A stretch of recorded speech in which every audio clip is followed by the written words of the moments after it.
وَتُوبُوا إِلَى اللَّهِ جَمِيعًا أَيُّهَا الْمُؤْمِنُونَ لَعَلَّكُمْ تُفْلِحُونَ. الله أكبر الله أكبر الله أكبر لا إله إلا الله والله أكبر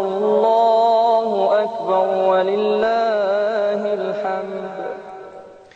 بسم الله الرحمن الرحيم. الحمد لله رب العالمين، والصلاة والسلام على أشرف المرسلين وخاتم النبيين ورحمة الله للعالمين سيدنا محمد وعلى آله وصحبه أجمعين. لا أملك إلا أن أبدأ مشاهدين الكرام إلى أن أبتهل إلى المولى عز وجل قائلا: إلهي أنت الذي تهب الكثير وتجبر القلب الكثير، وكل ذاك سماح. أخفيت ذنب العبد عن كل الورى كرما، فليس عليه ثم جناح. منك التفضل والتكرم والرضا، أنت الإله المنعم الفتاح. اللهم افتح بيننا وبين قومنا بالحق، وأنت خير الفاتحين. مشاهدينا الكرام في كل مكان، السلام عليكم ورحمة الله وبركاته. تحية لكم جميعا، وطيب الله أوقاتكم جميعا بكل الخير، وكل عام وأنتم جميعا بخير. ما زلنا نحتفي ونحتفل مع حضراتكم في هذه الأيام الطيبة المباركة بهذه النفحات التي نعيشها سويا في عيد الأضحى المبارك، الذي أدعو الله العظيم رب العرش العظيم أن يعيده علينا وعلى الأمة الإسلامية جمعاء بالخير واليمن والبركات. لا ننسى حجيج بيت الله في هذه الأيام الطيبة المباركة. اليوم هو 12، وكما قال رب العزة تبارك وتعالى: فمن تعجل في يومين فلا إثم عليه. تذكرني هذه الأيام بهذه الأيام الغالية والثمينة في عرفات الله وفي منى. يعني ندعو الله أن يعيدنا إلى عرفات مرات ومرات. اليوم ربما يتعجل البعض الحجيج، ولكن من يكمل غدا هو 13، فندعو الله أن يجمعنا معهم. وكان لزاما علينا أن نجتمع مع حضراتكم، نتبادل الحب ونتبادل هذه النفحات الطيبة المباركة مع شيخين جليلين. اسمحوا لي أن أرحب بهما الآن معنا ومعكم، وأرحب باسمكم بفضيلة الشيخ هاني حلمي الداعية الإسلامي. أهلا وسهلا ومرحبا. أهلا وسهلا. كل صحة طيب. وانت بصحة والسلامة. الحمد لله على السلامة. الله يسلمك. معنا ومعكم أيضا الداعية الإسلامي المعروف الشيخ عبد الرحمن منصور. أهلا وسهلا ومرحبا. مرحبا بك يا سورين، جزاك الله خير. تقبل الله منكم وصالح الأمل. قبل ما نخش في الموضوع على طول، الموضوع طبعا الفقرة دي اسميناها هي كيفية استثمار وقت الفراغ. يمكن قبل ما أبدأ في الموضوع عاوز أسأل فضيلة الشيخ هاني، العيد كان أخباره إيه مع حضرتك؟ ورحت فين وقضيت فين العيد؟ وكانت خطبة الجمعة كان أخبارها، العيد أخباره إيه؟ لأن الجمعة برضو كان في خطبة الجمعة وخطبة العيد، فكان العيد عيدين. نعم. طبعا كانت ميزة، ويمكن هذا الحدث نحن مغبوطون في غبطة من كثير من البشر على للمسلمين تحديدا في هذا اليوم والله. فيوم العيد الشيخ هاني قضى ازاي تحديدا؟ أعوذ بالله السميع العليم من الشيطان الرجيم. بسم الله الرحمن الرحيم. الحمد لله وكفى، وصلى الله وسلم وبارك على النبي المصطفى وآله المستكملين الشرفة. أهلا ومرحبا بكم، وهذا اللقاء في هذا العيد المبارك، وأسأل الله تبارك وتعالى أن يسعد جميع المسلمين، وأن يدخل السعادة على كل بيت مسلم في هذا العيد. آمين. يعني طقوس العيد معلومة، وطقوس عيد الأضحى بالذات لها معلوم مسألة الأضحية. يعني صلينا بفضل الله عز وجل، لم أم الناس ولم أخطب، ولكن كنت مأموما في صلاة العيد وكذا الجمعة. صليت ثم بعد ذلك الشيخ هاني في العيد لا خطب لا عيد ولا جمعة. بس كانت الليلة كنت منشغل ببعض الأعمال الدعوية كثيرة من بعد يوم عرفة. الليلة كلها كانت تقريبا لقاءات وحاجات كده. فبعد صلاة العيد أنا ذبحت على العصر، بعد العصر ذبحت عصرا المرة دي. يعني خروف ولا خروف. تمام. وأكلوا اللحم وأدخلنا السرور على قلوب الناس. جميل. يعني كنت هقول يا شيخ عبد الرحمن مدعونا اليوم عند فضل الشيخ هاني على الرحبة والساعة، بس لو تلاقوا رحمة الله انتهى يعني إذا كان بقى حاجة. نعم. الله المستعان. طبعا صلة الرحم وإدخال السرور على قلب الأهل والأولاد والحاجات دي، هي دي الأساسيات اللي كانت موجودة على أيام العيد في اليومين اللي فاتوا. يعني قبل ما ننسى بقى الشيخ واحنا على الهواء مباشرة دلوقتي، أحد عزيز على الشيخ هاني ما عيتش عليه تعيد عليه؟ حد عزيز؟ أنا عارف وقت المشايخ دايما وقت غالي وثمين في في سفر وما شابه ذلك، اكيد بتعيد على ناس ايوه، ولكن متهيألي هو مش كل الناس. في مشايخنا في الحج طبعا بطبيعه الحال عشان هم في الحج، ففي اكثر من شيخ من غير ذكر اسماء عشان ما ننساش حد يعني، لكن فيهم اكثر من حد وكلهم تقريبا في الحج السنه دي. نعم. فطبعا ما عيدناش عليهم، لكن ان شاء الله لما يرجعوا باذن الله تعالى يعني نقرئهم السلام باذن الله. والاهل الاهل الفضل يعني اقراناهم ما شاء الله. الله جميل. فضل الشيخ عبد الرحمن، حبيبي كيف امضيت عليه؟ منورنا دايما والله. الحمد لله وكفى، وصلاة وسلاما على عباده الذين اصطفى، لا سيما عبده المصطفى وعلى آله وصحبه ومن تبعهم بإحسان إلى يوم الدين. يعني أقول لكما ولكل المشاهدين والمشاهدات يعني تحيا بكم كل أرض تنزلون بها، كأنكم عند وقع الأرض أمطارا، وتشتهي العين فيكم منظرا حتى كأنكم في ظلام الليل أقمارا، لا أبعد الله قلبي عن مودتكم يا من لهم في الحشا والقلب تذكارا. وبعد الله الله يبارك فيك. يعني ربنا عز وجل من علينا بفضل مالك الملك ان احنا يعني انا الاهل في المنصوره، امي وابي واخوتي والاسره جميعا، يا حضرتك من المنصوره في الاساس؟ وانا وحيدا فريدا في القاهره، انا واختي الكبرى من المنصوره يا شيخ؟ من المنصوره نعم. وانا اقول الحلاوه والوسامه دي ده انت اللي جميل يا سرايا، مش كده ولا ايه يا شيخ؟ ولا انا ببالغ؟ لا ربنا يعفو عنا وعنكم ويسترنا واياكم في الدارين يا حي يا قيوم. اتفضل. فمن يوم الوقفه نزلت المنصوره عند امي وابي، وتبقى سعاده غامره جدا الواحد يفضل فتره هنا من الزمن مش عارف ينزل لاي ظروف دعويه او غيرها، وربنا من عليك بيومين ثلاثه شيخان يقدر ان هو يعني يزور الام والاب، ومنتهى السعادة أن الواحد يعني يجلس بينهما فيدعوان الإنسان بالخير يعني. نعم. ثم كانت صلة الرحم بقى مع الأسرة جميعها بفضل الله، ثم أهل قرية اللي هم يعني أهلي وإخواني وأحبابي. وإن كنت يعني أردت أن أرسل سلاما خاصا، وأنا اتصلت بالشيخ بالفعل، ولكن علمت بأنه يعني عملية جراحية، شيخنا الشيخ حسن أبو الأشبال. فأسأل الله تعالى الحي قيوم بديع السماوات والأرض أن يشفيه شفاء لا يغادر سقما حي قيوم. يعني عرفتها من قناة من بعض إخواننا هنا. شفاك الله يا الشيخ حسن طبعا الجبال يعني هو شيخنا شيخ جليل، يعني ندعو الله العظيم رب العرش العظيم ونحن في هذه الايام الطيبه المباركه ان يشفيه شفاء لا يغادر سقما. امين يا حي قيوم. هي معلومه بالنسبه لي بالفعل، وكانت معلومه اولى والله من بعض اخواني في قناه، فدعوت الله عز وجل ان يشفيه وان يسدده وأن يرفع قدره وقدر أهل الحديث جميعا وكل أهل العلم والخير. آمين آمين. وأسأل الله تعالى أن يبارك في إبراهيم وفي صحة طيب ويجمعنا بكما على خير. الله يبارك فيك. يعني نخش في الموضوع. اتفضل. الموضوع زي ما قلنا لحضراتكم هو وقت الفراغ واستثمار وقت الفراغ. الأمم كلها بتتقدم باستغلال وقت الفراغ ده. احنا طبعا يمكن في العيد أو كل عيد سواء عيد أضحى أو عيد فطر بعض الناس بتتحجج وبتقول أنا ما عنديش وقت حتى أصل بيه صلة رحمي. فهو احنا دلوقتي في أجازة فعليا شيخ هاني. تمام. ماذا تقول لأولئك الذين يحاولون أن يعني ينسلخوا من زيارة الأرحام في هذه الأيام وإحنا وقت فراغ بالفعل وكل وقت أجازة، لكن بعض الناس انشغلت بالذبيحة شيخ هاني عن صلة الأرحام؟ صحيح. ده حصل ولا مش حصل؟ صحيح. ده حصل بالفعل. نعم. يعني أنا اهو في بلدتنا تحديدا أول وتاني يوم والله مش عايز أقول لحضرتك إحنا اكتفينا، ويمكن دي سنة متبعة وسنة جميلة، الخلاء دي يمكن مدعاة للتلاقي والتحاب وبتقابل أكبر عدد، لكن بعد كده فين الناس؟ ايه اللي جرى؟ في قناة الناس. اتفضل شيخ هاني. دعني في البداية نصحح مصطلح. يعني مصطلح وقت الفراغ ليس مصطلحا إسلاميا، والمسلم لا يعرف في وقته ما يسمى بوقت الفراغ. ليه؟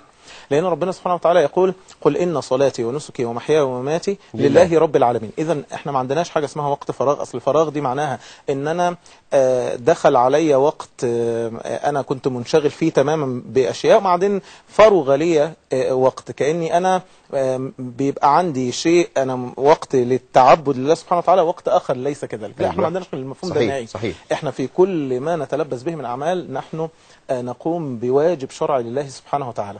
لكن هو قد يفرغ الإنسان من مثلا من بعض أعماله كمثلا سعيه للرزق أو نحو هذا، يفرغ من ذلك. فإذا فرغت فانصب. وهو ده العرف اللي احنا اعتدنا عليه، اللي هو معروف ان وقت الفراغ هو غير وقت العمل، فيما عدا ذلك هو وقت فراغ. يبقى لو قلنا وقت فراغ على مفهوم ان في وقت نفرغ فيه من العبادة، يبقى هذا ليس مفهوم يتماشى مع الشرع بصلة. انما لو قلنا ان هو بيفرغ من بعض الاعمال التي يقوم بها لينتقل الى اعمال اخرى، يبقى ماشي الحال. تمام. وهو ده اللي يتماشى مع قول الله تعالى فاذا فرغت فانصب والى ربك فارغب. نعم. ايه الاشكالية؟ الاشكالية تيجي منين في موضوع الوقت؟ انه اجتماعيا زي ما حضرتك أشرت الناس عندهم خلط في بعض الأمور كثيرة جدا، وفي تصورات خاطئة. ويمكن الزمن الحديث ده وفي العصر الحديث بسبب الإعلام، بسبب ثورة الاتصالات، غيبت بعض المفاهيم وذابت بعض القيم اللي كانت موجودة عند الناس للأسف الشديد. مثلا زي ما حضرتك بتشير انه بعض الناس بتدعي انه خلاص انا ما عنديش وقت، وبقت هي حجة في كل حاجة. صحيح. انا ما عنديش وقت، صحيح. انا ما عنديش وقت، انا ما عنديش وقت. وده ملحوظ، بس انا يمكن ليه فلسفه بسيطه جدا. بقول اللي عاوز يشوف حد هيشوفه. صحيح. مش كده ولا ايه؟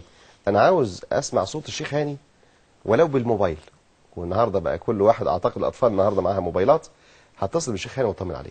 مش كده ولا ايه؟ ده صحيح. ده معناه ان هو مش مستشعر قيمة ما يصنع، او مش عارف اجر ما يصنع. ويمكن علشان في بعض الاعتقادات اللي انا بشير اليها والتصورات الخاطئة اللي عند الناس، ويمكن يكون لها محل من التواجد. بمعنى هو احنا دلوقتي العلاقات الاجتماعية للأسف الشديد تشوبها ما يلي.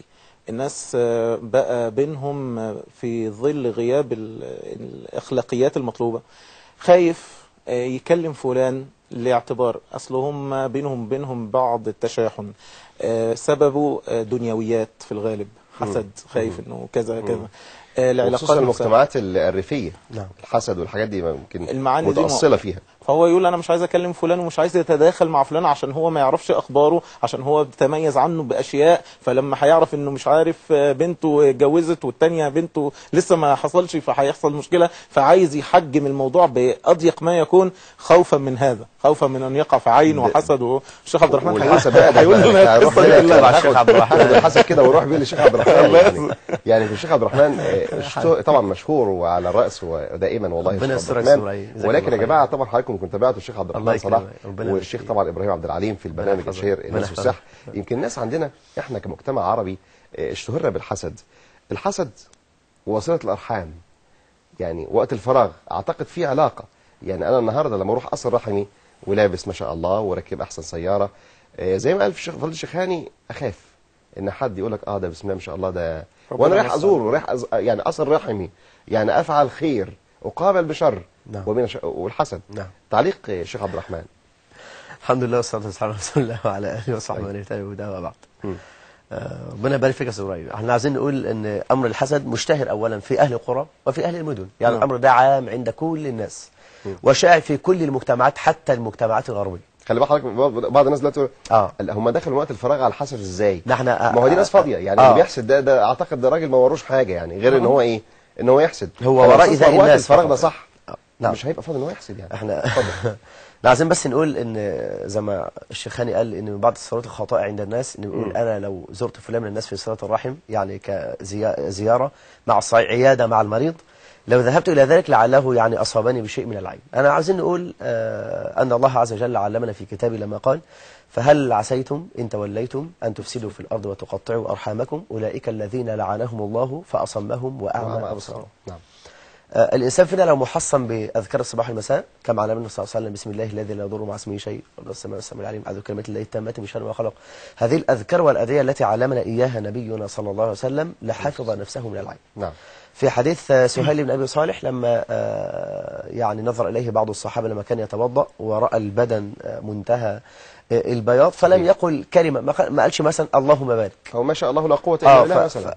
يعني وإن كان دي خلاف شوية لأهل العلم دي في موضوعها أو في غير موضوعها. نعم. نعم. ولكن الأولى يعني لما نظر إليه بعض إخوانه فلبط يعني صرع فحمل النبي صلى الله عليه وسلم، وبعدين بدأ يحكي له قصة بقى أن فلان نظر إليه فلم يقل شيء. المفروض كان يقول ايه معلش؟ النبي صلى الله عليه وسلم اللي هيقول بقى هيقول التعليق على الامر. أيوة. فالنبي صلى الله عليه وسلم قال لي قال علامه يقتل احدكم اخاه الا بركت. ايوه ده بقى اللي النبي صلى الله عليه وسلم بركت. يبقى انا شفت الشيخ ابراهيم ربنا يبارك فيه الاستاذ ابراهيم لابس عباءه جميله، لابس قاموس جميل، لابس بدله جميل، وهو جميل، هو الشيخ يعني ان شاء الله. الله يبارك فيك والله. انا من باب السر ان انا اقول ايه اللهم بارك. ايوه. حتى الانسان ممكن يعين نفسه. انا نفسي مثلا ربنا من على قميص او باي حاجه فالانسان ينظر في المرايه ايه الجمال ده والحلاوه دي بتاع المنصوره دي، ربنا يتوب عليك بتاع المنصوره على كل منصوره. فالانسان يقول يا شيخ يقول اللهم بارك. فعايزين نقول للناس دي مش حجه لقطع صله الارحام. ايوه. يتعلم اللي علمه النبي صلى الله عليه وسلم من باب الاذكار. طب اللي قدامي قال كلمه ونسي ان يبارك، طب انا اذكره بالله عز وجل. مش كده يا شيخ هاني؟ تمام. صحيح. يعني مثلا الشيخ هاني لابس قميص جميل قبل الحلقة، ففي تعليق فانا قلت ايه اللهم بارك، هو تذكر فقال اللهم بارك. بالظبط. انتهت القضية وانصرفت يعني امر العين. ونحن كنا نعلق بالمناسبة على ثياب الشيخ هاني. اللهم بارك. اللهم قولوا اللهم بارك. اتفضل. أيوة. واخد بالك يا سوري؟ نعم. فده اعتقاد خاطئ عند الناس، وان كان وجود الحسد موجود والعين موجوده، زي النبي صلى الله عليه وسلم علينا في الحديث لما قال العين حق ولو كان شيء يعني سابق القدر لسبقته العين. فاحنا عايزين نقول للناس انت من باب الخوف على نفسك، طيب اقرا اذكار الصباح والمساء وحصن اهل بيتك، واقرا الاذكار الوارده دايما في اليوم والليله، زي دخول البيت والخروج ودخول الخلاء والخروج من الخلاء. صحيح. واذكار كل هذه يعني تحفظك باذن الله عز وجل. واعتقد الشيخ عبد الرحمن والله لو استغل كل انسان كل دقيقه، نعم.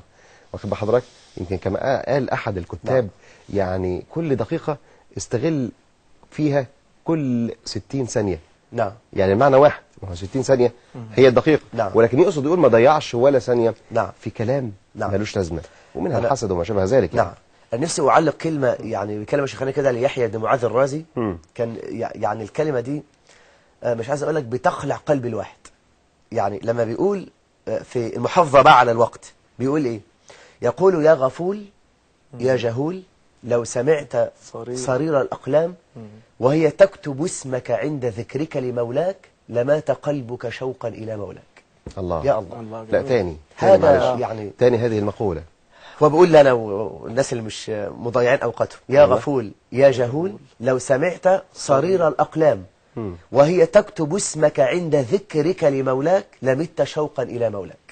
الله. يعني كون ان انا اقعد اذكر ربنا عز وجل، اكتب باسمي شيخ هانئ اخونا الشيخ ابراهيم مدني ربنا يتوب عليه وسامحه، محمود سمير وكل اخواننا وحبايبنا اللي ورا الكاميرات.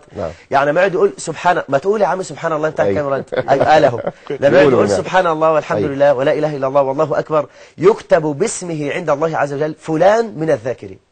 دي مش نعمه؟ الله. على فكره وانا حضرتك بقول هذه المقوله يمكن كثير من الناس والله عارفينه اكتر مننا كمان. نعم.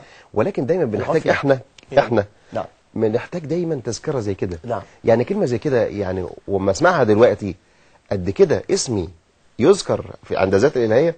اعتقد الان نجدد النيه للذكر كيفما يكون، وليس الذكر مجرد كلمات ينطقها اللسان والقلب غافل عن ذكر الواحد الديان. انما الذكر هو استحضار عظمه المولى عز وجل وجلاله وكبريائه وجلاله في كل حال وعلى كل حال. أنا كنت بس هأشير إلى شاهدها إلى قول النبي صلى الله عليه وسلم في شأن التسبيح أنهم يرتفعن لهن داوي كداوي النحل تذكر بصاحبها. يعني التسبيحة دي تسبيحة أستاذ إبراهيم طلعت دلوقتي. قلت حضرتك قلت سبحان الله، طلعت ليها طواف كده حوالين العرش تطوف، وليها داوية ليها صوت أزيز كده تذكر بصاحبها. دي تسبيحة أستاذ إبراهيم. الله أكبر. دي تسبيحة الشيخ عبد الرحمن. دي تسبيحة مدني برضه عشان ما الله. يزعلش. التسبيحات بتذكر بصاحبها عند ربها سبحانه وتعالى. فقد إيه يعني متهيألي لو كشفنا فوق سطح أو سقف القناة سنجد يعني خيرا وسرا كبيرا والله. صحيح. أضيف لكلام الشيخ هاني بقى فوق الحديث الآية. أيوة. قال الله تعالى يعني يا الله فاذكروني أذكركم. الله. ومن ذكرني في نفسي أنا العبد الضعيف ذكرته في نفسي ومن ذكرني في ملأ ذكرته في ملأ خير. بالمناسبة بقى الحتة ديت ليها فيها سؤال. كنا قاعدين في أحد الجلسات وبرضه احنا بنتكلم على وقت الفراغ، كيفية كل ده يا جماعة استثمر وقت فراغك ما تضيعوش. عمر الإنسان يعني العمر لحظة، واخد بحضرتك. فكنا قاعدين بنقول في هذا الحديث هل الذكر في نفس ذات الإلهية أعظم أم الذكر في الملأ؟ يعني رب العزة يقول من ذكرني في ملأ ذكرته في ملأ ومن ذكرني في نفسه ذكرته في إيه؟ في نفسه. فحد بيسأل بيقول طب الهون أفضل الذكر في النفس عشان ربنا يذكرني في نفسه ولا الذكر في الملأ؟ أقول ابن القيم له كتاب ماتع في مسألة الأذكار، كتاب الوابل الصيب. نعم. يشير إلى أن الأذكار على 3 أنواع. نعم. ذكر باللسان فقط، وذكر بالقلب وهو هذا الذكر الذي يكون في النفس، وذكر يكون فيه القلب واللسان. نعم. فإذا كان الذكر اجتمع فيه الأمران، اجتمع فيه الذكر الذي هو ذكر اللسان مع ذكر القلب، فهذا أعظم المراتب. يبقى أنا لو أنا قاعد ذاكر خالي، لأنه فيها الحديث ورجل ذكر الله خاليا ففاضت عيناه، هذا من ال7 الذين يظلهم الله بظله. نعم. إذن الذكر سرا والذكر في الخلوة أعظم. ويكون يجتمع فيه الامرين، ان هو ليس مجرد ان هو قاعد في خلوه فقاعد يقول سبحان الله الحمد لله ولا اله الا الله فقط، وانما بيقولها ومستشعر باستحضار، لانه قد يكون في وسط الناس قد يغفل او قد يشرد ذهنه، انما وقد يرائي مثلا مش كده ولا ايه؟ قد يقولها كده يعني بس محبه في الجالسين، يعني كما يصنع بعض الناس كما يقول يحب الصالحين ولست ايه ولست منهم يعني. هل ممكن توصل في الشيخاني؟ يعني انا قاعد دلوقتي في مجلس وبيذكروا الله فرحت اذكر الله باللسان، هل توصل يعني نبشر اخونا اللي قاعد حتى ولو ذكر من باب التمسح بالصالحين مجرد الكلمه تصل باذن الله؟ تصل باذن الله تعالى، تصل باذن الله تعالى. اذا يبقى على الترتيب الاول ذكر باللسان والقلب، ثم بعد ذلك ذكر بالقلب. ده هو ممكن هو قاعد في وسط الناس دي هو ممكن ما تحركش لسانه، بس هو قاعد كده فقاعد مرت عليه معاني ندم، فكأنه قلبه بيستغفر، يا سلام، وكأنه هو قاعد بيسبح ربه، ومثلا استشعر النعم اللي هو فيها فقلبه حامد. القلب الحامد هو ما قالش بس هو مستشعر متفكر. لا معنى كده احد السائلين شيخ عبد الرحمن برضه كان بيسال، معلش الواحد بيتمسح بالناس الصالحين امثال حضراتكم، ويقول هو انا ممكن اذكر ربنا سبحانه وتعالى دون لسان؟ يعني وانا نايم كده قبل ما انام مثلا على سبيل المثال واستحضر رب العزه سبحانه وتعالى على قلبي واتفكر في ملكوت السماوات والارض دون ذكر باللسان ويصل ذلك الى الرحمن؟ هذه الدرجة الثانية الشيخاني، يعني لابد أن يعني الأولى والأفضل والأطيب أن يجتمع الأمران، أن يكون الذكر يجرى على اللسان مع القلب، الاثنين مع بعض. أنا عايز أقول حتة كده علق عليها شيخاني الشيخ أحمد بن علي بن حجر العسقلاني في فتح الباري، بيعلق على مسألة الخوف إن أنا أذكر قدام الناس، بس ممكن يخاف على القلب من الرياء، فقال الذكر الوحيد الذي لا يظهر من الشفتين إنما هو لا إله إلا الله. نعم. حتى الجماعه بتوع الصوتيات يعني لو حللناها صوتيا الشفاه لن تتحرك، يعني علم العروض في اللغه العربيه الحروف نفسها يعني لو انا قلت سبحان الله تحركت الشفتين، صحيح. لو قلت الحمد لله تحركت الشفتين. نعم. طب لو قلنا لا اله الا الله لم تنطبق الشفتين، مفيش خالص. صحيح. فالانسان اللي خايف بقى على القلب من امر الرياء والسمعه والشهره بين الناس، نعم. فيداوم دائما وابدا على كلمه التوحيد فيقول لا اله الا الله. نقولها جميعا والله بقلوب مؤمنة خالصة لما لها من ثقل. يعني لا أنسى حديث سيدنا موسى يعني عندما سأل رب العزة قل لي قولة أقولها لم يقلها نبي قبلي، فقال قل لا إله إلا الله. فضل الشيخاني يمكن العيد اللي احنا فيه والفراغ، كيفية استثمار ذلك كيف ينبغي أن يكون؟ كيف يتسنى لنا ذلك؟ بداية العيد يعني الفرحة، البهجة، التعبد لله سبحانه وتعالى بعبودية الفرح. قل بفضل الله وبرحمته فبذلك فليفرحوا هو خير مما يجمعون. نعم. دائما أبدا عندنا هذا المفهوم الخاطئ أيضا، ألا وهو أن طالما أريد أن أفرح يبقى لابد أن يكون هذا الفرح بمعاصي أو بمخالفات. أنا عايز أفرح فعايز بقى أوسع على أهل بيتي وعايز أوسع ويوم بقى ويعدي يعني يوم كباب وكفتة يوم يعني فشة وكرشة يا ريتها هتبقى على الأكل والشرب، لكن لا وفي ناس يقول لك ساعة وساعة. نعم. هو دلوقتي عايز يقعد فهو قاعد، هتلاقيه قاعد قدام مثلا التلفزيون عايز يتفرج على مسرحيه، عايز يتفرج على فيلم، عايز يعيش انه في وقت مختلف. هو دلوقتي هو بيسمع انه الاوقات دي اوقات فرح، والاوقات دي اوقات يعني فيها شيء من السعه. شيء من السعه ده يبقى انا اوسع ازاي بقى؟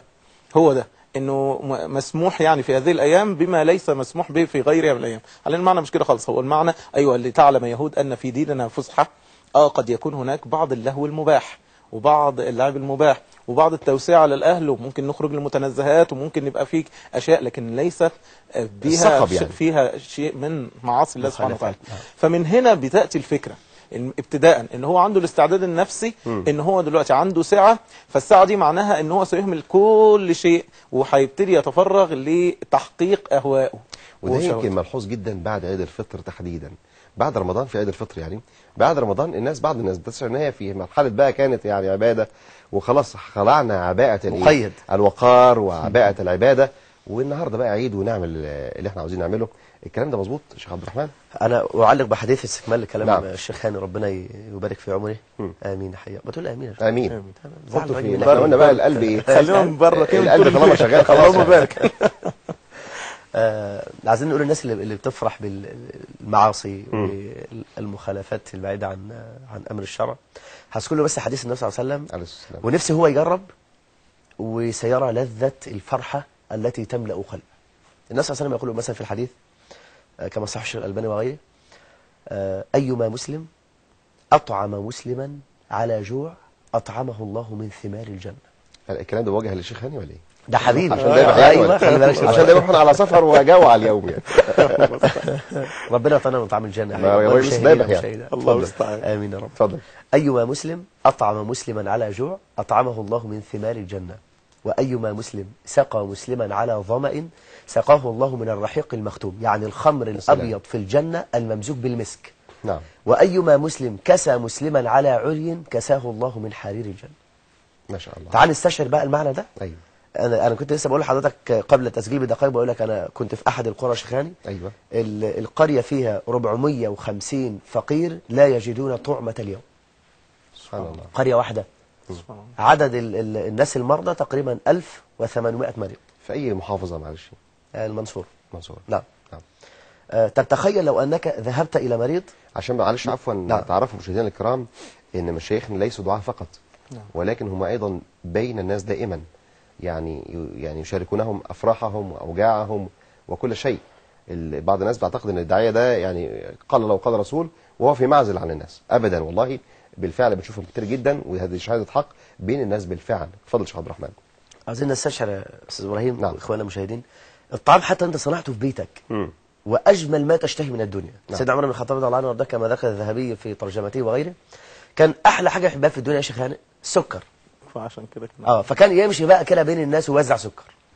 انا نفسي اقول لاي اخ حبيب، يعني انت ربنا من عليك عملت اضحيه ونسيتنا يا شيخ هاني، خلي بالك يعني لن تنالوا البر حتى تنفقوا مما تحبون. وهو كان سيدنا ابن عمر يتأول الآية. ايوه نعم. لن تنالوا البر حتى تنفقوا تنفقوا ما تحبون.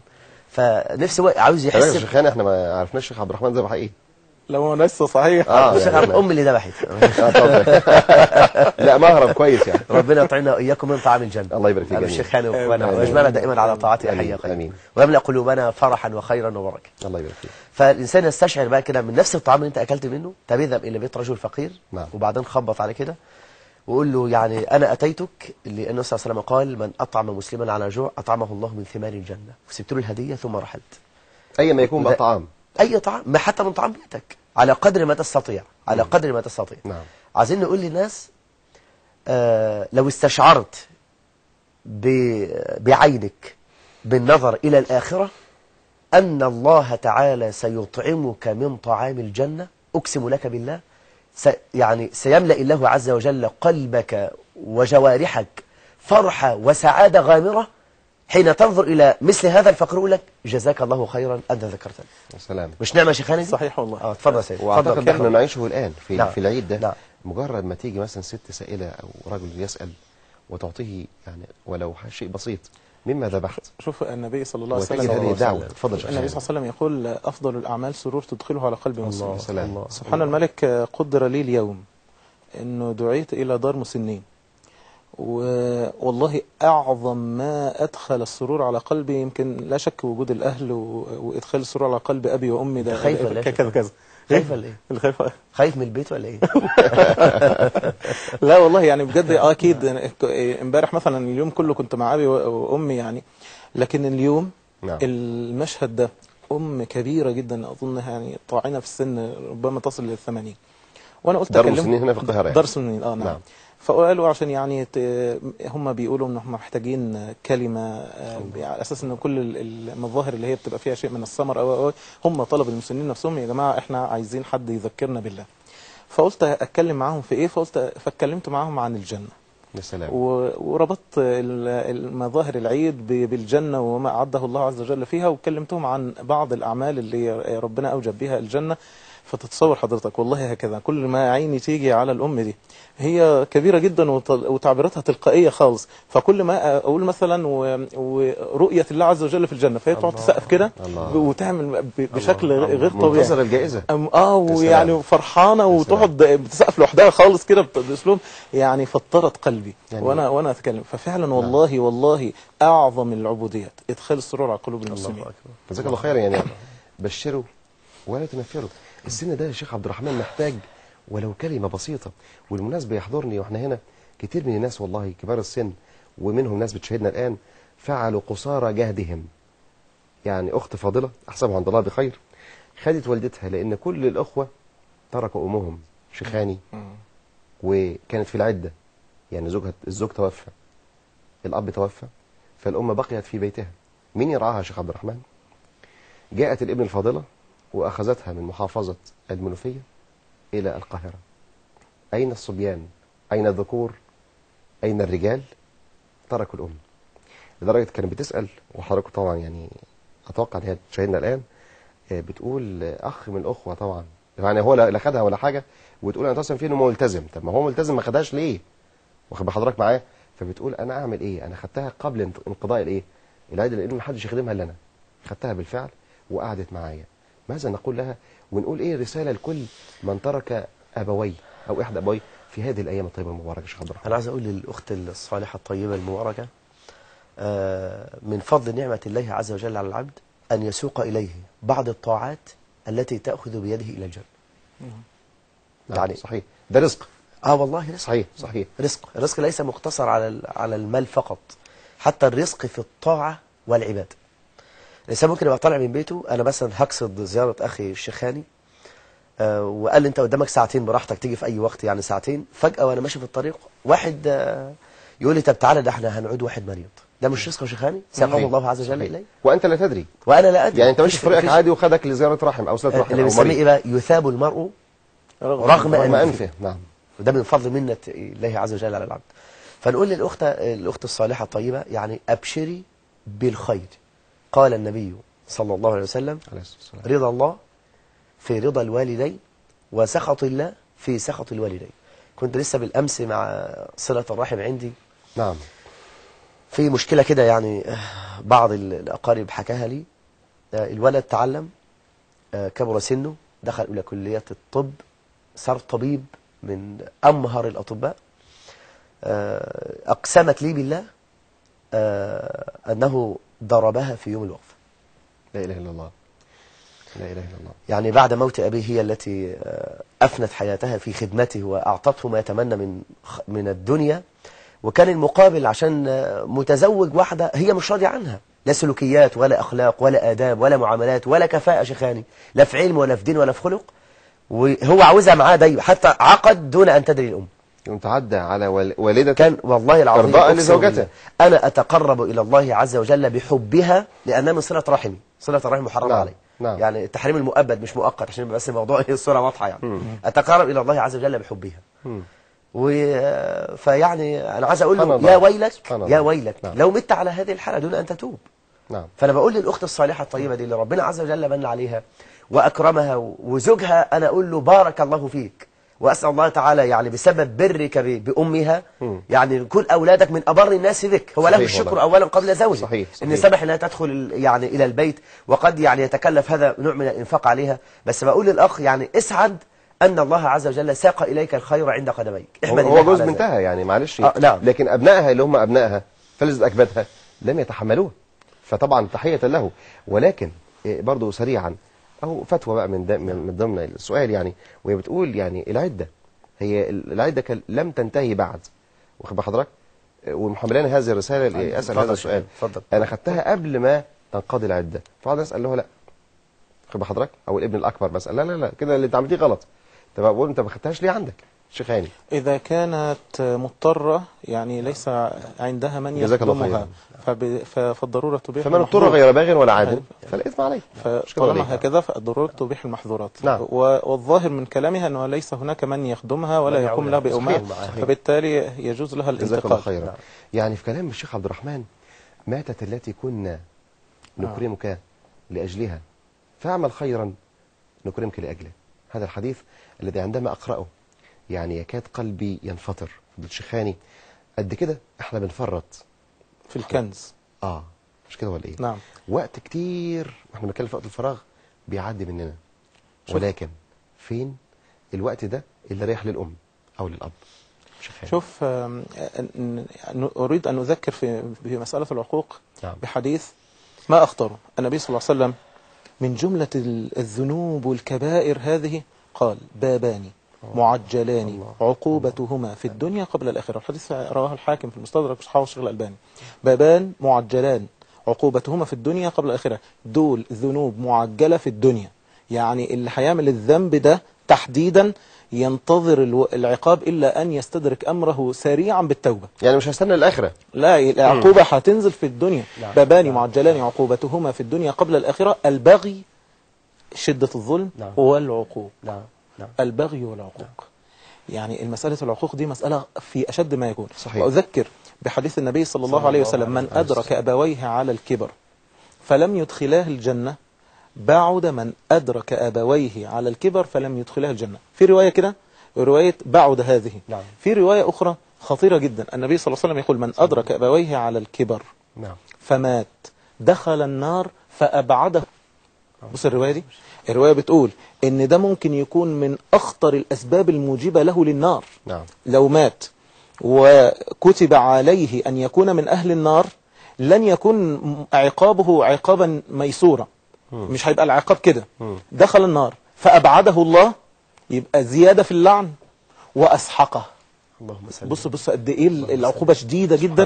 من أدرك أبويه على الكبر فلم يدخله الجنة. سبحان الله. يعني نسأل الله العظيم أن يعني يبارك لنا في آبائنا وأمهاتنا، وأن يجعلنا من الخدام تحت أقدامهم. والله طبعا يمكن شيخ عبد الرحمن واحنا بنتكلم قبل الهواء الشباب والعمر، في حديثه صلى الله عليه وسلم عن العمر يعني ككل، وبعد ذلك ذكر الشباب لأهميته.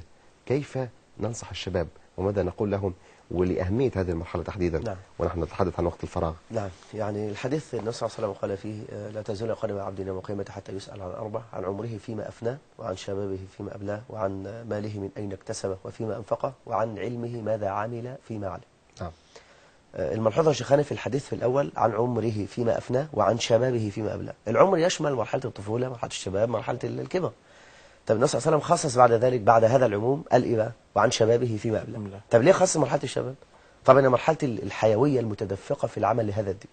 إنسان في حال الشباب ممكن، يعني أنا أعلم بعض إخواني من الدعاء، صلى الله تعالى أن يوفقنا جميعا لما يحبه ويرضاه، وأتقرب إلى الله عز وجل بحبهم خاصة أهل الحديث.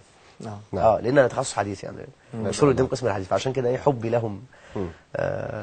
فالشاهد اللي عايزين نقوله يا أستاذ إبراهيم، اللهم صل على النبي محمد. العمر والشباب. بنقول مرحلة الشباب يعني العمر هو اعتقد ان الشباب جزء من العمر، فلماذا يعني كرر صلى الله عليه وسلم الشباب بعد العمر؟ احنا اعتقد لاهمية هذه المرحلة. هو تخصيص هو تخصيص بعد العموم، بعد العموم تخصيص الشباب. فبنقول هذه المرحلة مرحلة الحيوية المتدفقة في العمل لهذا الدين. لا يقاس عمر الإنسان ب50 سنة أو 60 سنة، ولكن يقاس عمر الإنسان بما صنع لهذا الدين الذي يعني من الله عز وجل بالانتساب إليه. فاحنا يعني يحضرني كده سيدنا سعد بن معاذ، أسلم عنده كم سنة شيخاني؟ 30 سنة. وعاش كم سنة؟ 37 سنة. يعني مدة الإسلام كام؟ مفيش 7 سنوات. 30 سنة في ضلال. تخيل بقى يعني 7 سنوات. ومع ذلك عند موته يهتز له عرش الرحمن. سبحان الله. ويشيعه كم ملك؟ 70,000 ملك. هل اللي زي سيدنا سعد بن معاذ كان عنده وقت فراغ؟ أبدا. يعني تعجب غاية العجب في ترجمة الإمام محمد بن إدريس الشافعي صاحب المذهب الشافعي، إن يقول لك: وكان من بركاته أنه كان يختم القرآن في رمضان 60 ختمة. الإنسان يقعد يفكر كده بينه وبين نفسه، طب إزاي يختم 60 ختمة في رمضان؟ يعني في اليوم كم ختمة؟ مرتين، ختمتين. يعني ربنا عز وجل من عليه بلقاء الشيخ العفاني دكتور سيد حسين العفاني، صلى الله عليه أن يبارك في عمره يا حي يا قيوم. وبعدين بقول له يا شيخنا، كنا نتكلم في مسألة الوقت، هو يعني أتى الكلام، فأقسم لي بالله إن بعض الشباب الصالح اللي يعرفه من أهل الدعوة ختم القرآن الكريم كامل من الفاتحة إلى الناس في 7 ساعات ونصف. ما شاء الله. الإمام النووي يقول إيه؟ ومن علامة المقت إضاعة الوقت. واخد بالك يا شيخاني؟ من علامة المقت إضاعة الوقت. اللي يقول لي أنا مش لاقي وقت أقرأ قرآن، مش لاقي وقت أصل الأرحام، مش لاقي وقت أفعل طاعات، مش لاقي وقت أصلي قيام الليل. طب هجيب وقت إمتى؟ وعاوز أقول حاجة، أنا مشفق، معلش يا أستاذ إبراهيم في ثانية واحدة، أنا مشفق على كل واحد شغال من 8 الصبح لما 4 العصر، وياخد 2 ساعتين راحة، واشتغل من 6 مساء لما 3 بالليل. أنت من أول الزواج لما أقول له كل الشباب الصالح، خاصة لو شغالين معانا هنا في الاستوديو، ربنا بيضحك أهو، عايزين نقول له يا أخي الحبيب، أنت الأخت اللي هتخطبها أو تتقدم لزواجها، أيوة، من البداية أنا عندي شغل من الساعة 8 صباحا إلى 4 عصرا وكفى الله المؤمنين القتال. هي تتأقلم على هذا، ولكن أنت تعودها لمدة 10 سنوات تبقى في مطحنة في الليل والنهار، ولما يأتي حال الكبر هي بتعودها منك دايما كل ما، عشان أنت يعني عاوز تعوض النقص اللي حصل منك في عدم وجود الوقت. طب خدي فلوس خدي فلوس خدي فلوس. طب في حال المرض ماذا تفعل؟ هي تعودت على أمر معين، صحيح. ان انت بتنفق دائما وابدا. فانا بقول للشباب فلينتبه، انت ربنا يمن عليك. هذه المرحله مرحله الشباب، مرحله الشباب يعني مرحله الحيويه المتدفقه في العمل لهذا الدين، فلا بد ان تنتبه هذه المرحله. ولما تيجي تقرا في كل تراجم الصحابه او التابعين او تابع التابعين او من تبعهم العلماء الربانيين، كان كل الناس اكثر المحافظه على الوقت في هذا السن. صحيح. الامام الطبري بيقول لبعض التلاميذ عنده، نتيجه يا جماعه نكتب التاريخ الكبير. كان في كم مجلد يا شيخنا؟ قال طب خليته 100 مجلد مثلا ولا 80 مجلد. تمام. قالوا ان هذا مما يفني الاعمار. جميل. اتفضل سوري. طيب هناخد بس فاصل سريع. يمكن طبعا الكلام له تواصل ان شاء الله باذن الله، ولكن بعد هذا الفاصل القصير مشاهدينا الكرام ونعود اليكم فكونوا معنا. اهلا بكم ومرحبا مشاهدينا الكرام مره ثانيه، ومع ضيوفنا الكرام اللي كنا بنتكلم طبعا مع حضراتكم عن وقت الفراغ، وبدانا كده بصلاه الارحام، وزي ما قلنا ندعو الله ان بالفعل كل واحد قاعد بيسمعنا يا جماعه مش عاوزين يكون كلام وخلاص، لان بصراحه انا مشفق على الدعاء. ليه؟ لان كتير بيتكلموا ولكن بلاقي صدى قليل. ليه؟ بعض الناس او بعض الشباب يقولوا اصل في فجوه كبيره بين الشيخ مش بينزل لنا. طب ينزل يعمل ايه يعني؟ الراجل بيتكلم بقال الله وقال رسول الله، واعتقد ليس هناك، هذا هو القول الفصل، طالما قال الله وقال رسول الله فلا بد ان نمتثل ولا بد ان نلتزم، ليس هناك مقولة أو مقولة بعد هذه الكلمات. كنا بنتكلم مع الشيخ عبد الرحمن عن اغتنم 5 قبل 5. نعم. ومنها فراغك قبل شغلك. نعم. شبابك قبل شبابك. ومنها نعم. نعم. نعم. نعم. الفراغ نعم. للشباب، كيف نستثمر هذا؟ طيب نعلق ونعود إلى الشباب والعمر بعد إن شاء الله تعالى. نعلق بس بالآية الله الذي خلقكم من ضعف ثم جعل من بعد ضعف قوة. نعم. ثم جعل من بعد قوة ضعفا وشيء. نعم. يعني بدأ الله عز وجل بمرحلة الضعف في حال الصغر، ثم مرحلة الشباب وهي مرحلة القوة، ثم الضعف بعد ذلك في حال الكبر. نعم. ده بينبهنا الأمر أن مرحلة الشباب هي المرحلة الأساسية في حياة الإنسان. الإنسان في حال الصغر قد تعوق بعض الأمور لصغر سنه أو لعدم إدراكه، مش قادر يعمل بعض الأعمال الكثيرة الكبيرة في وقت قليل. أيوة. طب في مرحلة الشباب أنت في حال قوة. يعني أنا يعني أذكر أن بعض إخواني من الدعاة كان بيعطي في القرى في اليوم الواحد 3 دروس في اليوم الواحد. درس بعد الفجر شيخانة ما شاء الله، ودرس في المسجد بعد العصر، ودرس بعد صلاة العشاء. فضل يعني أسأل الله تعالى أن يمن علينا بالبركة في الوقت. فاحنا عايزين نقول أن مرحلة الشباب الإنسان لابد أن يعمل يعني أجمل ما يستثمره الإنسان في هذه الأوقات، إنما هو العمل لهذا الدين. أنا نفسي أقول للجمهور الحبيب الطيب المبارك ده، الأمة كلها كأمة إسلامية خاصة أهل مصر قامت الدنيا ولم تقعد عند ماتش الجزائر. نفسي أقول للناس، هل فعلا أنت في قلبك حبك لربنا وحبك للدين، حبك للنبي صلى الله عليه وسلم وحبك للصحابة حبك للتابعين زي حبك لراجل الطيب ده، زي حبك لماتش الكورة؟ يعني فعلا لما النبي صلى الله عليه وسلم سب من الدنمارك وغيرهم، انت قلبك كده انخلع من جواك وبكت العين ويعني بكت العين وانفطر القلب على النبي صلى الله عليه وسلم سب. طب انت هتقول له ايه يوم القيامه؟ قاعد قدام ماتش كوره ساعتين 3 مضيع وقتك. ونفسي اقول له ما الذي تستفيده؟ انا بقول لراجل حبيبنا. لفت نظري برضه الشيخ عبد الرحمن، اتفضل. الكواليس بقى اللي جت بعدها اتفرجنا عليها كمشاهد يعني. بقول وقت الفراغ، واحنا بنتكلم عن وقت الفراغ، جابوا تحديدا شيخاني اخ من الاخوه ماسك مكبر صوت وعمال يدعو لي يا رب ويامنوا وراه، وكاننا مشهد طبعا كلام جميل ومشهد طيب، ولكن اخذتني كده حديث نفس. الناس اللي قاعده دي فين الظهر؟ فين العصر؟ فين المغرب؟ فين العشاء؟ وتقول يا رب دلوقتي الوقت ده كله ضيعتوه، وبتقول يا رب، وبتقول يا رب عشان ايه؟ عشان ماتش؟ طب ليه لا نجتمع كده على حاجه مثلا مثل غزه؟ والله يا شيخ عبد الرحمن شيخ هاني، والله برضه حديث نفس، وانا بكلم يعني كده بعض الاخوه وبقول يا جماعه والله لو وقفت مصر ولو وقف العالم العربي مثل هذه الوقفه التي سمعنا عنها في كل البرامج، اعتقد مش حررنا غزه بس، ده احنا حررنا كل مكان يراق فيه دم امرئ مسلم. أليس كذلك يا شيخ هاني؟ بلى. ولا شك أنا عندي انطباع وإحنا بنتكلم الكلام ده، ومن حقل الدعوة يعني والإحساس بالناس عن قرب.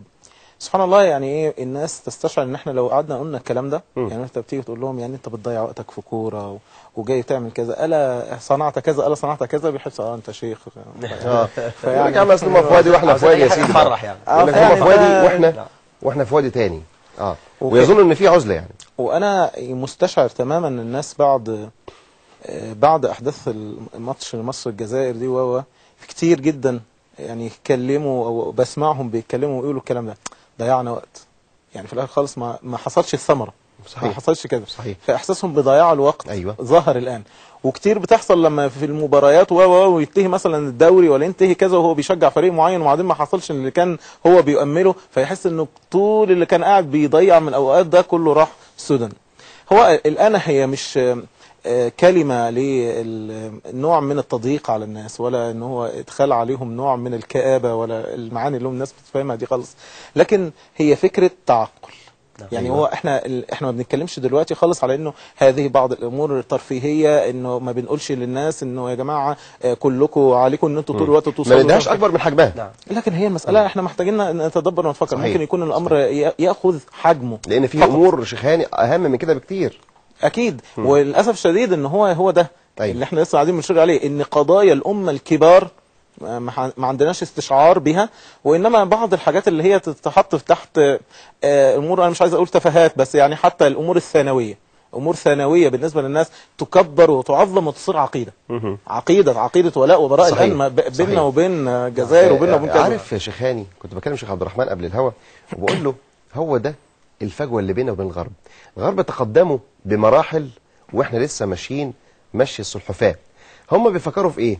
ألمانيا أو فرنسا أو أمريكا أو البرازيل مين ياخد كأس العالم، وإحنا معلش احنا هنلغي الموضوع ده خالص، ولكن هو احنا بناخد منه الشاهد في استثمار وقت الفراغ، واحنا بنفكر نوصل مجرد الوصول لكأس العالم.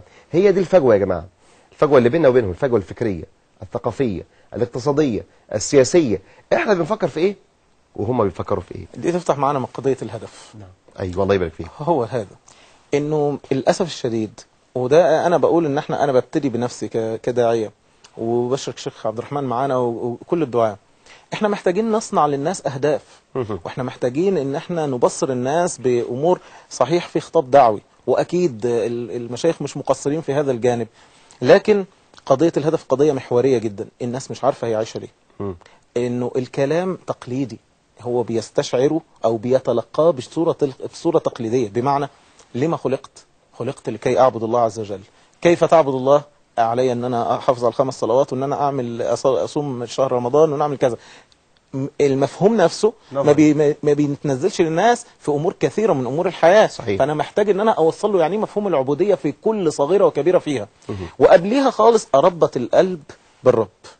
يعني انا محتاج ان هو انمي عنده اللي بنقول عليه الحال مع ربنا سبحانه وتعالى، العلاقه الوثيقه، العقيده الراسخه اللي تخلي القلب متعلق بالله سبحانه وتعالى، فيصير هو اعظم محبوب. جميل.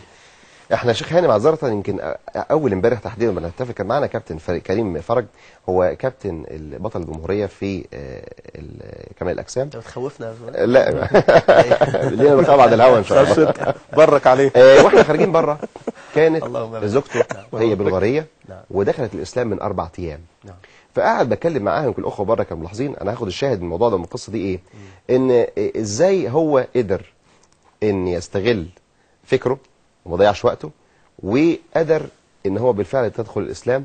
لكن بتقول لي حاجه يعني بصراحه، انا لما ارجع بلغاريا اقول لهم ايه واقنعهم ازاي، وصوره الاسلام ما زالت مشوهه بره قد كده. احنا بنضيع وقت كتير جدا.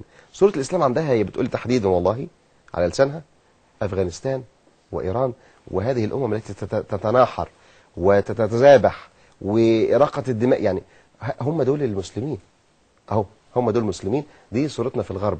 ازاي نستغل او نستثمر وقتنا صح يا شيخ عبد الرحمن عشان نغير صورتنا في الغرب؟ كيف يتسنى لنا ذلك؟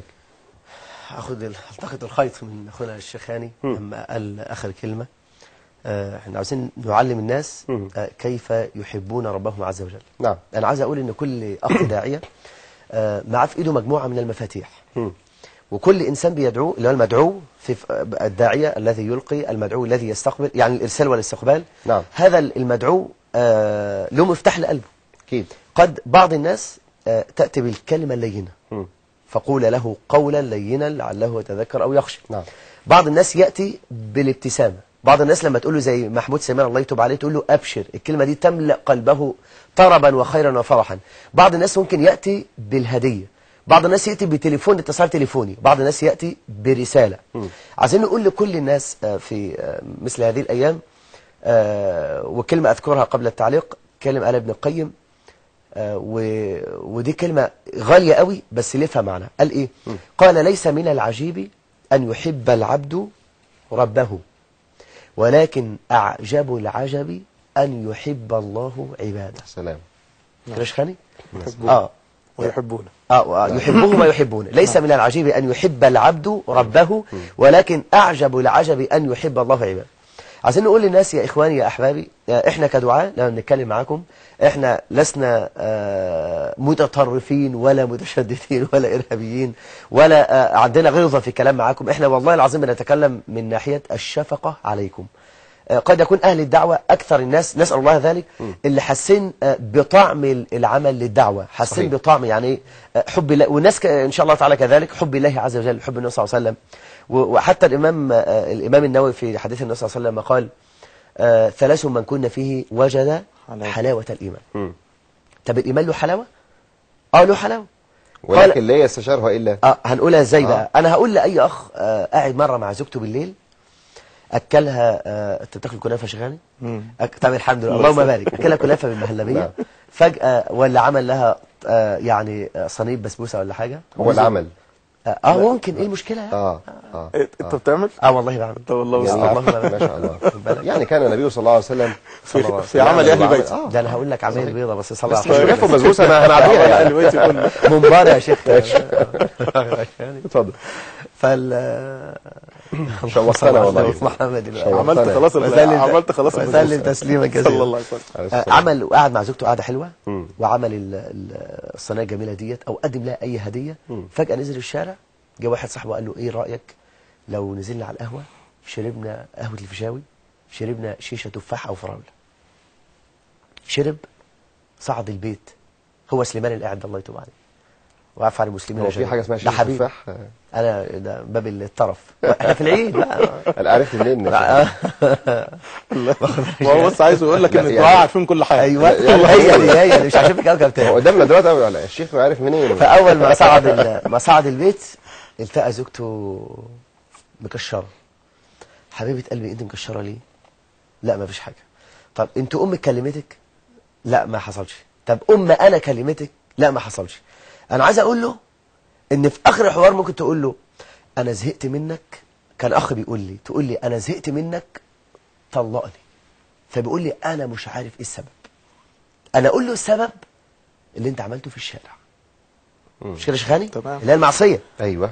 اني لارى اثر معصيتي في خلق زوجتي ودابتي وفأرة بيت. يبقى لسه الرسول ابراهيم جايب ما شاء الله بدله جميله، اللهم بارك، قولوا امين. قول يا راجل طيب انت. فجأة الفار كل نص دراعي الشمال. طب الشقة ما شاء الله سيراميك وجميلة ومباركة، انا مش عارف كل حاجة، خلي بالك الشاهد يعني. طب ايه اللي حصل؟ ابدا انا احاسب نفسي وابدا افتش عما في قلبي.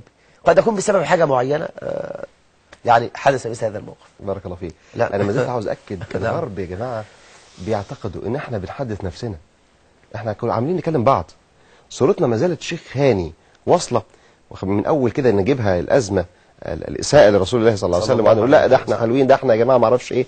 الناس دي شيخاني مش محتاجة أقوال أكتر من أعمال. صحيح. هل أنا كشخصية مسلمة شايف حضرتك إنه شبابنا في الغرب أو بالصورة الفاهمة والواعية القادرة على التغيير هناك؟ وحضرتك طبعا كنت ماسك برنامج اسمه من هنا التغيير. نعم. هل ده فعلا موجود؟ لا للأسف الشديد في غياب للوعي. احنا أزمتنا الآن أزمة غياب الوعي، غياب الوعي الكافي. احنا النهارده بيتكلموا، بقرأ المانشيتات انه احنا نكلم انفسنا، يعني حتى الجماعه الرياضيين وهم بيتكلموا بيقولوا انه كل الضجه المعموله بقى لها 10 ايام دي ولا اسبوعين الناس بتكلم نفسها، لا شيء. حوار الطرشان أيوة على بالظبط. نفس. أيوة. فهو للاسف الشديد ليه؟ اولا لان احنا مش عارفين نخاطب الاخر، لان انا ما اعرفش ثقافه الاخر، او انا مش مدرك كيف يتلقى مني الاخر. احنا عندنا النهارده دراسات مفترض ان الدعاء يعرفوا ذلك. انا بحاول ان انا اقرا في بعض الامور القريبه من هذا في علم النفس وغيرها. في واحد اسمه هارمن، أيوة. الراجل ده خد جايزه نوبل سنه 79. قال انه العقل البشري بيقسم الى 4 اقسام، وقسمها وقال ان كل واحد بياخد نسبه من هذه النسب، بس في نسبه بتبقى اعلى. ده مهم جدا عشان اقرا شخصيات الاخر وحلل بها الشخصيات، وطلع ب4 انواع من الشخصيات. أيوة. الشاهد في هذا الموضوع يعني عشان ما نخرجش عنها، انه قال ان كل شخصيه من هذه الشخصيات، في شخصيه ابداعيه، في شخصيه عقلانيه، في شخصيه عاطفيه أيوة. يغلب عليها ذلك. فكل شخصيه من الشخصيات دي ليها حاجه. وفي حتى الجماعه الغرب عندهم الذكاء انواع، يعني في بادي انتليجنس، الذكاء الجسدي، في الذكاء العاطفي، في حتى اللي هو السوشيال انتليجنس، الذكاء الاجتماعي. تمام. ده هم مقسمينها كده بالفعل. كل حاجه من الحاجات دي بيقول ان المثيرات ليها مختلفه. فانا ما ينفعش الشعوب الشرقيه مثلا احنا بنتكلم كده فبنشوف ان صدى كلامنا بيوصل، لانه بالطريقه العاطفيه والوجدانيه اللي بتبقى متماشيه مع شعوبنا اللي احنا محتكين بيها. تمام. فده اللي هو العاطفي. أيوة. فده بيستثار بالامور الوجدانيات. الشخصيه الاخرى اللي هي الشخصيه العقلانيه ما بتستثارش كده، بتستثار بطريقه عمليه، خطوات عمليه واحصائيات وارقام. انت عايز توصله انت مين، انت لازم توصله بالطريقه دي، ما توصلوش بالطريقه اللي انت حافظها. فلازم اول حاجه ادرس الاخر عشان اعرف اوصل للاخر. جميل. ده ابتداء. قبليها خالص بقى صاحب الرساله ده هو عنده يقين بالرساله دي ولا لا؟ مؤمن بيها ولا لا؟ يعني بجد الاسلام ده. انا عملت محاضره، كان فتاه ارسلت الي، ولذلك معلش انا اسف تكمله او تاكيدا لهذا الكلام. يمكن قلت الاخت الفاضله اللي هي داخل الاسلام لسه حديثا، قلت لها لازم انت دلوقتي دور الدعايه ده لسه مراحل بكتير على ما توصل لك، لسه دلوقتي في اول مرحله. لازم توقين الاول بالاسلام وتحب الاسلام، عشان لما تتكلمي هيبقى كلام خارج من ايه؟ من القلب، وما خرج من القلب وصل الى القلب. تتصور ان حضرتك انه بنات يعني غالب عليهم الحال الغربي او الحال الاستغرابي، بتطلع البنت بتروح اوروبا وبتعيش حياتها، اتعرفت على واحد برتغالي، الولد ها وصل الموضوع لا احنا عايزين نتجوز. طيب خلاص اتجوز. قالت له لا بس مش هينفع تتجوزني، انت دلوقتي على غير مله الاسلام يعني. قلت له انت كافر فانت لازم تدخل في الاسلام. فالراجل بمنتهى البساطه قال لها واي نوت، ايه المشكله يعني؟ ماشي اسلم بس اقنعيني. فالبنت سكتت وبهتت وراحت لصاحباتها. ايوه. وبعد كده بعتوا لي يعني ارسلوا لي قالوا لي البنت قالت كذا كذا كذا، ويا ريت تعمل، هم هيجيبوهم في مجتمع معين ويا ريت تعمل محاضره عن الموضوع. أيوة. قالت لها هو انا مقتنعه اصلا بالاسلام عشان انا اقنعه؟ سبحان الله. باللفظ كده. وهي مسلمه. وهي مسلمه. انا عملت محاضره اسمها مش مقتنعه بالاسلام. واتكلمت معاها بنفس الاسلوب بتاعه. وهي قبليها اشترطت، قالت الشيخ لو جه يتكلم ما يفتحش بقى السيره المعهوده، انا بس بتكلم عن الناس بتتلقى ازاي. وانه احنا بنشوف نوعيات ممكن نكون مش متصور. ما يقولش كلمه بحب ربنا وحب ربنا والكلام ده، يكلمني كلام منطقي. ايوه. انا عايزه كلام منطقي. نفس العقليه دي موجوده هنا. وعملت المحاضره كده واتكلمت بمنتهى العقلانيه تماما وبالادله العقلانيه وبكلام العقلانيين. أيوة. ان ازاي ان لازم يبقى في دين، وازاي ان الاسلام ده هو المفترض ان هو بالادله العقليه هو صحيح. خير الاديان. العقليه. يمكن فضيله الشيخ محمد حسان جزاه الله خيرا في مناظره لا انساها على لسانه بيقول الصديت في احد المؤتمرات، وكان عشان يبقى في مناظره بين الشيخ محمد حسان والغرب، قال له بس شرط واحد، لا تقول لنا ايه ولا حديث. وهي دي بقى الحكمه، يعني ربنا بيقول ومن يؤتى الحكمه فقد اوتي خيرا كثيرا. نعم. شيخ عبد الرحمن تذكرتني كده بموقف يا شيخ هاني الامام مالك في مخاطبه من ليس على مله الاسلام، خاصه لو كانوا في دول الغرب، فعلا عن طريق العقل. هو مش مقتنع لا بالقران ولا بالسنه ولا الكلام ده خالص. هو الاساس عنده زي ما قال الشيخ هاني خبوا عن طريق العقل. فالامام مالك او الامام ابو حنيفه دخل عليه مجموعه من الزنادقه وقالوا نحن لا نؤمن بان لهذا الكون ربا. قال طيب حكي لي، هو بقى حكى لنفسه وبعدين بدأ يقص الأمر على الناس، أن هناك سفينة فيها يعني أشياء كثيرة من المتاجر، فكل حاجة من أنواع التجارة. ثم الحجة كيف تكون الحجة؟ العقل بقى، الخطاب العقل. أيوة. ثم ذهبت في اليم في البحر، فمشت في وسط الأمواج المتلاطمة دون قائد يقودها ولا أحد يوجهها، ثم وصلت إلى بر الأمان. قالوا وكيف ذلك؟ أهذا يعقل؟ هل معقول ان في سفينة تمشي يبقى لوحدها؟ تمشي وحدها وعلى انواع من المتاجر وليس لها قائد يقودها؟ فالتعليق عنده ايه؟ طيب اذا كان ده سفينة في بحر، فكيف من في سماوات وفي ارض وفي جبال وفي انسان وفي طير وفي انس وفي جن جميعا قالوا لا اله الا محمد رسول الله. عايزين نقول ان ده استكمال لكلام الشيخ هاني، ان فعلا في بعض الشخصيات من الناس خاصة من ليسوا على ملة الاسلام، حتى العلمانيين مش هنقول بعيد، يحتاج الى مخاطبة العقل، بس بشرط ان يكون مستقبلا للكلام دون عناد. يعني انا سايب نفسي اقتنع، ان اقنعتني اقتنعت، جميل. وان لم اقتنع يرد هذا الكلام. تمام. فاحنا يعني يحضرني برضو تكملة كلام حضرتك. نعم. هذا القس الأمريكي الذي دخل في الإسلام يوسف إستس عندما قال في مقارنة جميلة جدا لا أنساها بين الإسلام وما قبل الإسلام. بيقول أنا قبل الإسلام يا جماعة كنت بالظبط كأني راكب مركبة ولوحدي في ظلمات البحر وبدون مجاديف، وفي شيء على عينيا وشيء على أذني.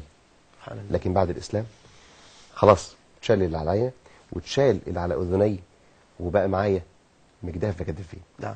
هذه الكلمات التي تنم على شخصية عالمة، يعني هو إنسان عالم فيلسوف.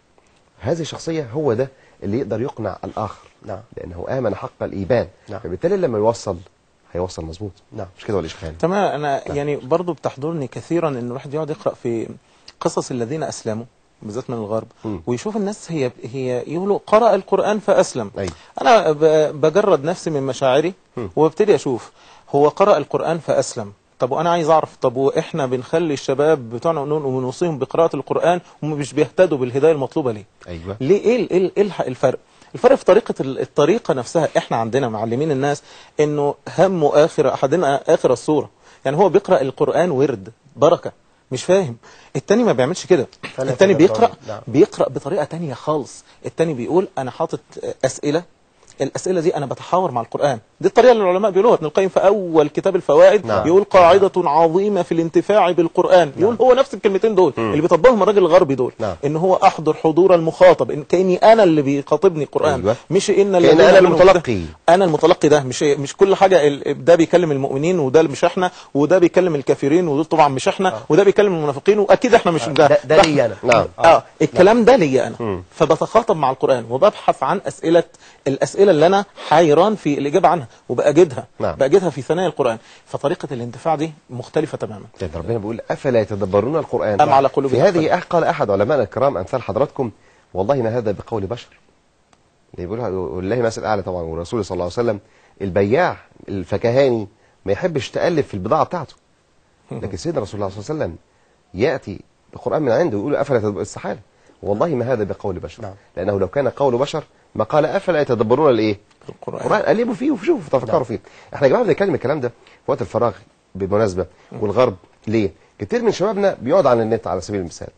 هل انت استثمرت وقعدك على النت ده على سبيل المثال في عمل صالح ولا عمل طالح؟ هل وقت فراغك ده كان نعمة ولا نقمة؟ شيخ عبد الرحمن. أنا أريد أن أحذر إخواني الشباب من أمرين. نعم. الأمر الأول بمناسبة النت، يعني الدخول على المواقع غير الإسلامية، خاصة التي تطرح شيخان الشبهات والبلتوك وخصوصا هو غير قول الحجة. ده الأمر. أيوة. يعني أولا فساد في المعتقد، قد يكون تعبد بالبدع، قد يكون وجود شركيات في المجتمع المسلم. فالأمر يحتاج أنت كشاب لا في دراسة عقيدة صحيحة موجودة، ولا في صحبة صالحة تعينك على الطاعة، ولا في شيخ ليك أصلا بيعلمك أو بيربيك. فأنت حين تدخل على مثل هذه الأماكن قد تفتن. هذه هي أصل الفتنة. والأمر يا إما شهوات معروفة وإما شبهات. ولذلك ابن القيم يقول عليه رحمة الله ولو وردت على العبد شبهة لردها حرس العلم. أيوة. والأشخان تمام. ولو ورد على العبد شبهة لردها إيه؟ حرس العلم. حرس العلم القرآن والسنة مش فقط. أيوة. مش فقط بفهم أبي بكر وعمر وعثمان وعلي، قرون الثلاثة المفضلة الأولى. ده التحذير الأول. التحذير الآخر عايزين نقول، وده مأخوذ من حديث النبي صلى الله عليه وسلم كما في الصحيحين من حديث عمر بن الخطاب لما قال إنما الأعمال بالنيات وإنما لكل امرئ ما نوى فمن كانت هجرته إلى الله ورسوله فهجرته إلى الله ورسوله ومن كانت هجرته لدنيا يصيبها أو امرأة ينكحها فهجرته إلى ما هاجر إليه. نعم. أقصى حاجة عند معظم الشباب اللي بيعملها المفتون بدول الغرب بيعتقد إن كل حاجة هناك هي الحياة وهي المتعة وهي اللذة وهي الرفاهية، كل ده اعتقاده للأسف. فأنا عاوز أقول له يا أخي الحبيب، أنت مسافر تعمل إيه؟ إيه الهدف عندك؟ كفى أنك في بلد إسلام بتسمع الأذان 5 مرات في اليوم والليلة. طب أنت في مثل هذه البلاد هل ستسمع الأذان مرة؟ في الغالب لا. أنا عايز أقول له واتفاق جل كلام علماء أهل الحديث وغيرهم، لا يجوز الهجرة من بلد إسلام إلى بلد كفر إلا ب3 شروط. أيوة. أنا عاوز أهاجر، شايفين الشباب قدام السفارات وغيرها لسه تهاجر ومفتون بهذه الدول. وطيب خلي بالك 3 أمور. ده وقت ضايع يا جماعة من عمره. ده اللي احنا بنقوله. نعم. يعني أن يكون عندك إيمان يحميك من الفتن. جميل. الحديث من علامات الساعة يتهارجون تهارج الحمر، وده موجود في الشوارع والطرقات، ده موجود في بلاد الإسلام. كيف في بلاد الغرب؟ هذا الأمر. الأمر الآخر أن يكون، احنا قلنا أن يكون عندك إيمان يحميك من الفتن. نعم. ثانية أن يكون عندك رد على الشبهات التي يطعنون بها في عقيدة التوحيد. يبدأ يقول لك النبي صلى الله عليه وسلم النبي بتاعكم بنفس اللفظ عياذا بالله من ذلك كالمزواج، ده الإسلام قد انتشر بحد السيف، الشبهات المعروفة. طب إن لم يكن عندك إيمان يحميك من الفتن وإن لم يكن عندك رد على هذه الشبهات ما الذي سيحدث؟ وهترجع حالك إيه من هناك؟ الأمر الثالث يكون السفر لضرورة. الضرورة مثلا علم مش موجود في مصر أو في أي دولة عربية في مثلا مختص في علم الطب. صحيح. طب أنا عاوز أتعلم وأرجع إلى بلد شيخانة لأعلم الناس الخير، بدل ما نجيب أطباء من دول الغرب وندفع المليارات من أموال الفقراء والمساكين المحتاجين. أيوة. طب ما احنا نعلم الشباب المسلم يتعلم ماشي ويختار ينتقى مثل هؤلاء الشباب. فبنقول عندنا 3 شروط، عاوز تسافر يبقى يا إما سفر لضرورة، إيمان يحميك من الفتن، يكون رد على الشبهات التي يطعن بها المستشرقين والضرورة تقدر بقدرها. والضرورة تقدر بقدرها. أصل الشاب ممكن يقول لك أنا شايف إن أنا في ضرورة، مانيش لاقي شغل في بلاد الإسلام. في كلمة كده بمناسبة كتاب الفوائد الشيخاني لابن القيم عليه رحمة الله، الشاب يقول لك أنا مش لاقي شغل، طب أنا هعمل إيه؟ طب أنا هروح فين؟ طب هاجي منين؟ طب أنا مضطر. قال جملة كده، قال يا ابن آدم فرغ خاطرك للهم بما أمرت به، ألا هو إيه؟ العبادة. ولا تشغل نفسك بما ضمن لك، ألا وهو الرزق. صحيح. فإن الرزق والأجل قرينان مضمونان، فما دام الأجل باقيا كان الرزق آتيا، وإذا سد عليك بحكمته بابا من أبواب الرزق فتح لك بابا أوسع منه. شوف الأمر العقلي بقى، فتأمل حال الجنين في بطن أمه، يتغذى ولا لا؟ صحيح. نعم. صحيح. فإذا ما خرج إلى الدنيا ده في شرب لبن عن طريق الثدي. نعم. فإذا ما أغلق هذا الباب فتح باب رابع ألا وهو الفم. أيوة. فإذا ما أغلقت جميع الأبواب وكان العبد من أهل الجنة فتحت له أبواب الجنة 8 يتنعم من أيها شاء. ده بتصرف يسير في كلامه. ولذلك في قضية الرزق يعني عندما قال الصحابة لماذا يقسم ربنا سبحانه وتعالى فورب السماء والأرض إنه لحق مثل ما أنكم تنطقون. هذا مصداق حديث النبي صلى الله عليه وسلم، الحديث يخبر عن رب العزة في الحديث القدسي: عبدي تفرغ لعبادتي أملأ قلبك شغلا وأسد فقرك. الشيخ الألباني كان حسن هذا الحديث. أملأ قلبك غنى وأسد فقرك. بس للأسف مين عنده اليقين بهذا الكلام؟ نعم. قليل ما هم. يعني محتاجين عقيدة بقى. الله يبارك فيك. تمام. حضرتك يعني في أحد الحديث مرة كنا بقول يا جماعة لو أنكم تتوكلون على الله حق توكله، يعني بتكلم في موضوع الشباب اللي بيضيع وقته ويسافر 1 و2 و3 في أحد الدولة وضيع وقته هباء منثورا، وربما الوقت ده لم يستثمر في خير بل يستثمر في شر ويعود وكله شر في شر. لو أنكم تتوكلون على الله حق توكله لرزقكم، وهو ده الشرط، لرزقكم حق توكله. نعم. أعتقد لو طبقنا الشرط ده يا شيخ هاني متهيألي حياتنا كلها هتبقى عبارة عن منظومة من العبادة والرقي والتحضر والسباق لهذه الأمم التي ما زلنا أعتقد نتحدث عنهم وكأنهم قدوة لنا، لكن لابد أن نرجع حضاراتنا حتى الإسلامية. شوف أين قرطبة؟ أين الأندلس؟ احنا فين؟ يعني أنا يحزنني والله يا جماعة لما بنتكلم عن الإسلام إن احنا بنقلد وشبابنا بيقلد. لابد أن تكون شابا تؤثر ولا تتأثر. الفائدة جميلة يقولونها في تفسير قول الله تعالى: رب المشرق والمغرب لا إله إلا هو فاتخذه وكيلا. يقولون لماذا لم يقل الله رب السماوات والأرض لا إله إلا هو فاتخذه وكيلا؟ يقول لك لو رحت يمين لو رحت شمال لن تجد غيره سبحانه. فلو التفت يمنى رب المشرق رب المغرب لا إله إلا هو فاتخذه وكيلا. فالوكيل، ويقولون أن الله عز وجل سمى نفسه الوكيل، وفي معنى ذلك أنه الكفيل يكفل أمر العبد، والكافي فهو سبحانه وتعالى القائل أليس الله بكاف عبده. فالعبد لما يتعلم اسم الله الوكيل يعرف يعني ايه ويقر في قلبه ويتعلم درس التوكل من هنا الأمور كلها تدين له. ومن يتوكل على الله فهو حسبه سيرزقه لا محالة. والتوكل عندنا ليس بالمعنى برضو في بعض لبس التوكل اللي هو أن أفوض الأمر إلى الله تبارك وتعالى مع عدم اتخاذ الأسباب، لا، يتخذ الأسباب ولا يعتقد في الأسباب شيء. أنا خدت الأسباب، لا أعتقد أن الأسباب دي إن هي يعني كما يقولون العلماء يقولون أنه يشبهوها كده، يقول السكين على التفاح، ولا يعتقد أن السكين هي التي صنعت وما رميت إذ رميت ولكن الله رمى. حضرتك أثرت حتة مهمة جدا. نعم. أنا في مكان أو في محافظة أو في بلدة فيها مسؤول من المسؤولين. بعض الشباب لما يروح بالفعل شيخاني، مين اللي وظفك، مين اللي شغالك، مين اللي عينك؟ فلان الفلاني، وتاني يتغنى بهذه الكلمة وينسى رب العزة سبحانه وتعالى ويجعل السبب كالمسبب. نعم. والعياذ بالله. خد حضرتك كانت المرأة ضيع تقول وقته وبدأ حياته هباء منثورا. كانت المرأة تقول لزوجها إنما أنت أكال ولست برزاق. نعم صحيح. هو كذلك. صحيح والله. جزاك الله خيرا. يعني احنا عاوزين بقى نجمل الحديث، لم يتبقى إلا دقيقة أو دقيقتين. الشيخ عبد الرحمن سامحك يا سيدي. والله الوقت معكم الله بركة يعني. يكرمك. والله بجد يعني كنسمة أو كبرقة جميلة، وأدعو الله أن تكون في ميزان الحسنات.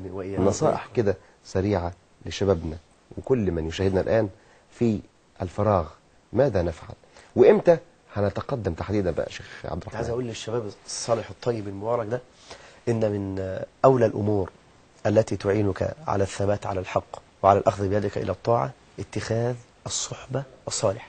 نعم. نفسي أذكر حديث بس في البخاري كده عشان الإنسان يعرف أنه يتأثر بمن يصاحب ولو كان الحيوان، مش الإنسان مع الإنسان. قد يتأثر الأخلاء يومئذ بعضهم لبعض قد يتأثر الإنسان فينا بالحيوان. في البخاري وغيره النبي صلى الله عليه وسلم يقول رأس الكفر نحو المشرق، والفخر، ركز بقى في الجزء إبراهيم ده، أيوة. والفخر والخيلاء في أهل الخيل والإبل والسكينة في أهل الغنم.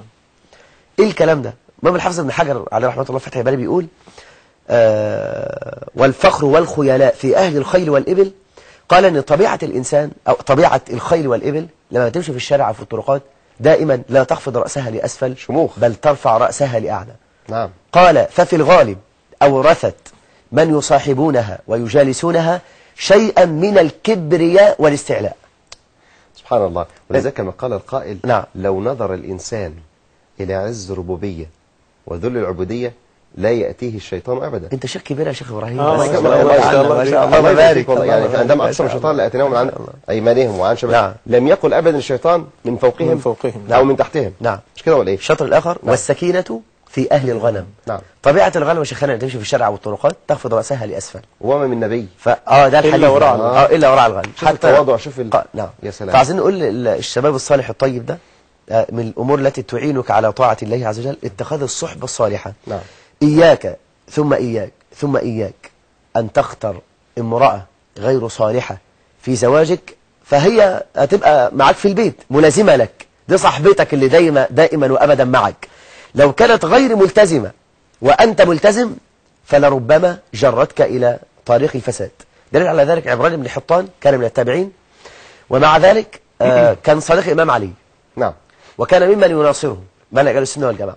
فقال الإمام علي إن لي ابنة عم هي من أجمل الناس جمالا، جميلة جدا، فأنا سأتزوجها. قال لا تفعل. وكانت على مذهب الخوارج المشؤوم، فتزوجها، فكان من أشد الناس عداء للإمام علي. اللي أثر فيه مين؟ أيوة. من جالسها. أيوة. ومن صاحبها. صحيح. الشباب الطيب بتوع شارع الحب بتوع جامعة القاهرة اللي بياخدوا الجامعة في 7 8 9 10 سنين أو ربنا يتوب عليكم ويرزقكم ويبارك فيكم. نعم. آثار المعاصر دي كلها هتخرج بارك الله فيك. بعد والله الزمن. ربنا يبارك الشيخ هاني يعني نختم بنقاط بكلمات هي ختامه مسك إن شاء الله. الله المستعان. يعني أوصيكم وأوصي نفسي وأوصي المشاهدين في مسألة الوقت بما يلي. النبي صلى الله عليه وسلم وكما عند البخاري قال: نعمتان مغبون فيهما كثير من الناس، الصحة والفراغ. والمعنى مغبون دي معناها انه خسران في تجارته. نعمة يبقى كأن النبي صلى الله عليه وسلم شبه الوقت والصحة بأنهما رأس المال. أيوة. اللي انت بتفرط في رأس مالك. فالوصية الأولى ما تفرطش في رأس مالك. صحيح. رأس مالك يبقى عليك أن تعتني به، صحتك هذه ومالك. والأمر الثاني اعرف قيمة الوقت. يعني وأذكر هنا لعلها تكون مسك الختام كلام للإمام الأوزاعي والأثر عنه في الحلية، يقول أنه ما من ساعة ولا يعني لحظة إلا وستمثل للعبد بين يدي الله تبارك وتعالى، ساعة بساعة ويوما بيوم وأسبوع بأسبوع. فيقول: فإذا كانت الغفلة ثم الغفلة ثم الغفلة يوما ثم يوم ثم يوم، فكيف يكون الحال وهو يتحسر على كل لحظة لم يذكر الله تعالى فيها. يعني لعلنا نتصور المسألة كده ان خريطة، يعني الخط البياني لعمرنا كله سيجسد بين أيدينا بين يدي الله تبارك وتعالى لحظة بلحظة. وكلام أنا أوصي به نفسي قبل ما أوصي به أي أحد، لأنه أكيد ان احنا محتاجين ان احنا نراعي مسألة الوقت بأكثر مما هو عليه الآن. نعم. حتى لا يضيع رأس المال. صحيح والله. يمكن أحضرني الآن لما جعلتني عبدي، لما جعلتني أهون الناظرين إليك. أعتقد لو كل لا تعطي الله الفضل. يعني قاعدة. أيوة. لا تعطي الله الفضل. صحيح والله. لو كل من نظر إلى عمله وإلى نفسه وإلى عمره وإلى وقته، أعتقد يعني الدنيا ساعة فاجعلها طاعة. وسبحان الله، يعني كما قال القائل: دقات قلب المرء قائلة له إن الحياة دقائق وثواني. العمر يمر يا جماعة. ويمكن في ختام هذه الحلقة الطيبة المباركة لا يسعني إلا أن أتقدم بخالص الشكر والتقدير لضيفينا الكريمين فضيلة الشيخ هاني حلمي الداعية الإسلامي، بارك الله فيك وجزاك الله خيرا وكل عام وأنت بخير. الله يحفظك ونورتنا. وأشكر أيضا باسمكم فضيلة الشيخ عبد الرحمن منصور الداعية الإسلامي الشهير والمعروف، بارك الله فيك. وبارك فيك وطيب الله وقتك. أسأل الله تعالى أن يجمعني بكما في الجنة. آمين. آمين. حي وراء المخرجين والمصورين ويرزقهم سبيل بيقولوا اللهم بارك. أما لسه اللهم بارك. ويمكن بقى يا جماعة طبعا ختاما كده، شبابنا اللي بيسيب بلده ويضيع وقته ويسافر بره طلبا للرزق، أقول له لأ، اسمع هذه الكلمات التي قالها حكيم بالفعل عندما قال: استغنى عن المخلوق بالخالق، تغنى عن الكاذب والصادق، واسترزق الرحمن من فضله، فليس غير الله من رازق. من ظن أن الناس يغنونه فليس بالرحمن بالواثق. من ظن أن الرزق من كسبه زلت قدماه من حالق.